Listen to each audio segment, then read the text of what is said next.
ഇനി കൊച്ചിയിലേക്കാണ്. അവിടെ ബാങ്കുകളിൽ ബോംബ് ഭീഷണി. സിറ്റി യൂണിയൻ ബാങ്കിന്റെ 2 ശാഖകളിൽ ഉച്ചയ്ക്ക് സ്ഫോടനം നടക്കുമെന്നാണ് ഭീഷണി. CPI മാവോയിസ്റ്റ് സംഘടനയുടെ പേരിലാണ് ഈ സന്ദേശം എത്തിയത്. സ്നേഹ ഓൺലൈൻ ഞാൻ കൊച്ചിയിൽ നിന്ന് വിവരങ്ങൾ നൽകുന്നു. സ്നേഹ, എങ്ങനെയാണ് സന്ദേശം, ഏത് നിലയ്ക്കാണ് എത്തിയത്? പോലീസ് അന്വേഷണം തുടങ്ങിയിട്ടുണ്ടോ? ട്രേസ് ചെയ്യാൻ പറ്റിയിട്ടുണ്ടോ?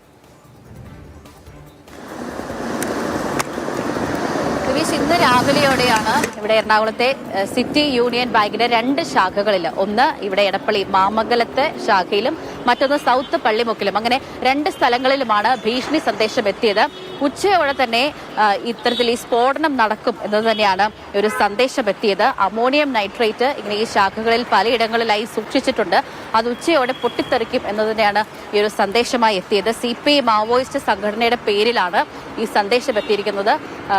പോലീസും ബോംബ് സ്ക്വാഡും ഡോഗ് സ്ക്വാഡും ഇവിടെ പരിശോധന നടത്തി. ഏറെക്കുറെ പരിശോധന അവസാനിക്കാറായപ്പോഴേക്കും ഇതൊരു വ്യാജ ഭീഷണിയാണ് എന്നുള്ള ഒരു നിഗമനത്തിൽ തന്നെയാണ് പോലീസ് എത്തിയിരിക്കുന്നത്. ഇപ്പോൾ പള്ളിമുക്ക് ബ്രാഞ്ചിലും പരിശോധന നടത്തുന്നുണ്ട്. ഇവിടെ എറണാകുളത്ത് മാത്രമല്ല, പാലക്കാട്, അങ്ങനെ കേരളത്തിന്റെ വിവിധ സ്ഥലങ്ങളിൽ, പ്രത്യേകിച്ച് ഈ പാലക്കാടും ഈ തമിഴ്നാടിന്റെ പല സ്ഥലങ്ങളിലും ഇത്തരത്തിൽ ഈ സ്ഫോടക വസ്തു സൂക്ഷിച്ചിട്ടുണ്ട് എന്ന തരത്തിലുള്ള സന്ദേശമാണ് എത്തിയത്. പരിശോധന ഏറെക്കുറെ അവസാനിക്കുകയാണ്.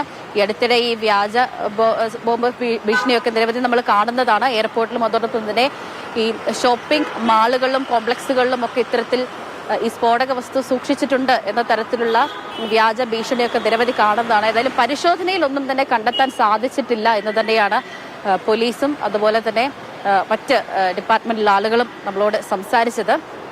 ഈ ജീവനക്കാരൊക്കെ തന്നെ ഇവിടെ തുടരുകയാണ്.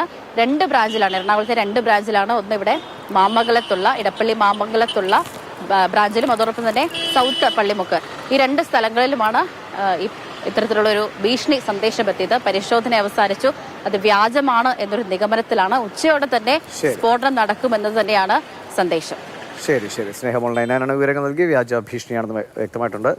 കഴിഞ്ഞ കുറച്ച് മാസങ്ങൾക്ക് മുമ്പ് തിരുവനന്തപുരം കേന്ദ്രീകരിച്ച് നമ്മുടെ പ്രധാനപ്പെട്ട പോലീസ് ആസ്ഥാനത്ത് അല്ലെങ്കിൽ അങ്ങനെ കളക്ടറേറ്റിലൊക്കെ ഇങ്ങനെ നിരന്തരം വ്യാജ ബോംബ് ഭീഷണികൾ വന്നുകൊണ്ടിരുന്നതാണ്. ഇതാരാണ് എന്ന് പിന്നിൽ ട്രേസ് ചെയ്യലൊക്കെ പലപ്പോഴും ലക്ഷ്യം കാണാറില്ല എന്നത് ഒരു വാസ്തവമാണ്.